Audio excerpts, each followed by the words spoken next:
Shalom dan selamat sahabat kepada seluruh teman-teman dimanapun berada. Kembali lagi bersama dengan saya, Ariel Cornedi, dan pada hari Sabat ini kita akan kembali untuk mempelajari pelajaran sekolah sahabat kita di kelas Cornerstone. Dan hari Sabat ini kita telah tiba di pelajaran kita yang ketujuh dengan judul Pergi Jauh. Ayat intinya diambil dari dalam kitab Filipi pasalnya yang ketiga, ayat 13. Demikian firman Tuhan. Saudara-saudara, aku sendiri tidak menganggap bahwa aku telah menangkapnya. Tetapi ini yang kulakukan. Aku melupakan apa yang telah di belakangku dan mengarahkan diri kepada apa yang di hadapanku. Dan berlari kepada tujuan untuk memperoleh hadiah, yaitu panggilan sorgawi dari Allah dalam Kristus Yesus. Pada hari Sabat ini kita akan mempelajari suatu kisah yang sudah sangat terkenal di dalam Alkitab. Kisah tentang sosok, tentang figur yang sangat fenomenal, yang sangat terkenal. Siapakah dia? Yaitu Paulus. Namun pada hari Sabat ini kita akan belajar ketika dia masih dalam kehidupannya yang lama. Ketika dia masih bernama Saulus. Kita akan mempelajari bagaimana Saulus bisa berubah menjadi Paulus. Ketika itu, Saulus adalah orang yang sangat semangat di dalam menjalankan misinya.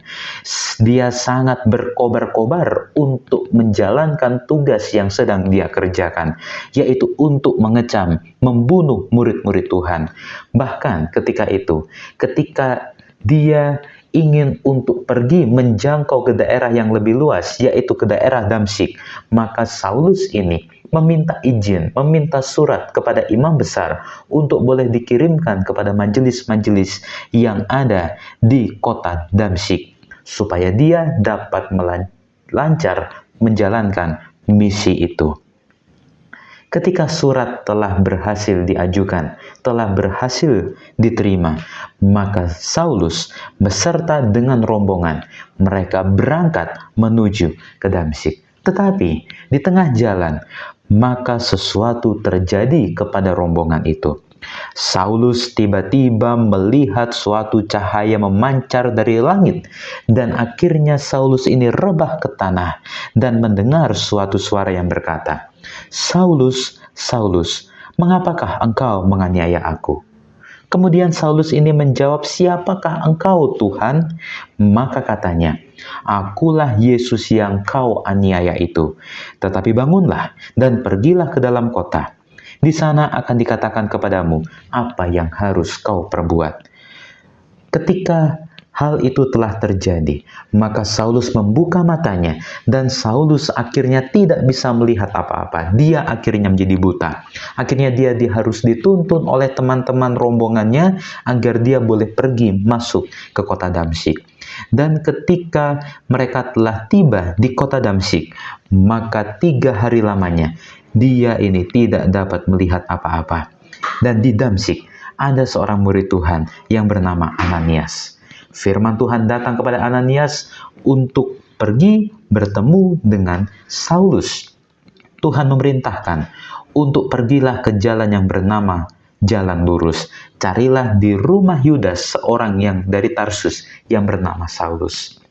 Tetapi ketika Ananias mendengar perintah itu untuk dia pergi ke rumah Yudas bertemu dengan Saulus untuk melakukan sesuatu, yaitu menumpangkan tangannya ke atasnya agar Saulus ini boleh melihat lagi, Ananias menjadi ketakutan karena dia telah mendengar kabar-kabar yang dilakukan oleh Saulus, bagaimana Saulus ini berusaha untuk membunuh, untuk menganiaya semua murid-murid Tuhan. Akhirnya Tuhan tetap memerintahkan Ananias untuk boleh pergi karena itu adalah alat pilihan bagiku untuk memberitakan namaku kepada bangsa-bangsa lain, serta raja-raja dan orang Israel. Aku sendiri telah menunjukkan kepadanya betapa banyak penderitaan yang harus ia tanggung oleh karena namaku. Tuhan telah memilih Saulus untuk boleh menjadi alat-alat Tuhan, saksi-saksi Tuhan. Akhirnya dengan keberanian hati, Ananias pergi masuk ke rumah itu, menumpangkan tangannya di atasnya, dan akhirnya Saulus pun boleh sembuh. Apa yang boleh kita pelajari dari pelajaran sekolah sahabat kita di hari Sabat ini? Terkadang kita tidak menyangka siapakah yang akan dipilih Tuhan untuk menjadi alat-alat Tuhan, untuk menjadi saksi-saksi Tuhan. Bahkan mungkin itu orang yang tidak kita duga yang akan menjadi alat-alat Tuhan. Saudara dan saya, kita adalah anak-anak Tuhan. Dan mungkin Tuhan sudah memanggil saudara dan sudah memanggil saya untuk menjadi alat-alat Tuhan. Dengan cara yang berbeda, dengan cara yang unik, dengan cara masing-masing antara saudara dan saya. Tetapi, bagaimanapun cara Tuhan untuk memanggil saudara dan saya untuk menjadi alat-alat Tuhan, kita ini adalah saksi-saksi Tuhan. Dan ketika kita telah menjadi saksi-saksi Tuhan, telah dipanggil secara khusus untuk menjadi saksi Tuhan, kita harus menjalankan misi itu. Ketika Tuhan memanggil Saulus untuk menjadi alat Tuhan, Tuhan tidak memerintahkan Saulus, Tuhan tidak memberitahu Saulus apa yang harus dia kerjakan ketika dia telah dipanggil oleh Tuhan. Tetapi ketika kita telah dipanggil oleh Tuhan, walaupun kita masih belum mengerti apa yang harus kita kerjakan, apa yang harus kita lakukan, apa yang harus kita perbuat di dalam menjalankan pekerjaan itu, yakinlah akan tuntunan Tuhan. Yakinlah bahwa Tuhan akan mengarahkan kita untuk menjalankan pekerjaan Tuhan itu. Pergi jauh. Kita sebagai anak-anak Tuhan, sesuai judul sekolah sahabat kita harus pergi jauh. Dan sesuai tema kita, I will go, aku akan pergi. Lakukanlah itu, bukan hanya sekedar tema, bukan hanya sekedar slogan, tapi I will go itu, aku akan pergi itu, harus menjadi komitmen kita di dalam kehidupan kita ketika kita menjadi anak-anak Tuhan, ketika kita menjadi saksi-saksi Tuhan. Inilah pelajaran sekolah sahabat kita pada hari Sabat ini. Kalau teman-teman menyukainya, silakan untuk di-like videonya. Dan yang belum subscribe, saya ingatkan untuk di-subscribe. Dan jangan lupa untuk dinyalakan tombol loncengnya, supaya teman-teman boleh mendapatkan notifikasi apabila ada video yang terbaru. Sampai jumpa di video yang selanjutnya, pelajaran yang selanjutnya. Tuhan memberkati.